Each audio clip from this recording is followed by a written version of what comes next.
की इस अधूरी प्रेम कहानी के राज जानते हैं। ये कहानी है समीर और मायरा की। इनके प्यार की मिसाल पूरा शहर देता था। उसकी हर पेंटिंग में बस एक ही चेहरा था, मायरा का। पर 6 महीने से उसने ब्रश नहीं छुआ था। वो बस खिड़की से बारिश देखता रहता और शहर में तरह तरह की बातें बनने लगी थी। अफवाह ये थी कि मायरा उसे छोड़ के चली गई और समीर ने कभी इस कहानी से इनकार नहीं किया। एक रात उसकी जर्नलिस्ट दोस्त ईशा मिलने आई। उसे शक था कि सच कुछ और है। कमरे में उसकी नजर एक बड़े काले कपड़े से ढके कैनवस पर पड़ी।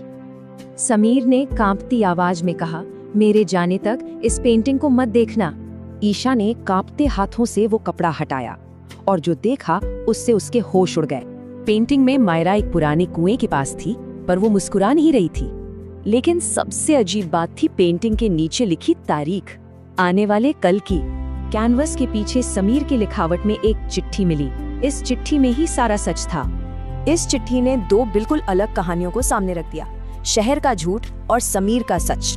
चिट्ठी में उस रात का सच था। वो भाग रहे थे जब एक्सीडेंट हुआ और मायरा ने दम तोड़ दिया। समीर इस सच को सह नहीं पाया, इसलिए उसने एक झूठी दुनिया बना ली कि मायरा अभी भी जिंदा है। लेकिन कहानी यहीं खत्म नहीं हुई। चिट्ठी में लिखा था, कल रात वो मेरे सपने में आई थी। उसने कहा कि वो पुराने कुएं पर उसका इंतजार कर रही है, जहां उनका प्यार शुरू हुआ था।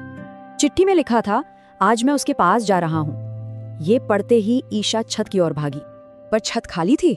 दूर कुएं की तरफ एक धुंधली परछाई दिख रही थी। ईशा के पहुंचने तक समीर जा चुका था। वहां कुएं के पास सिर्फ 2 चीजें बची थी, मायरा का नीला स्कार्फ और समीर की घड़ी।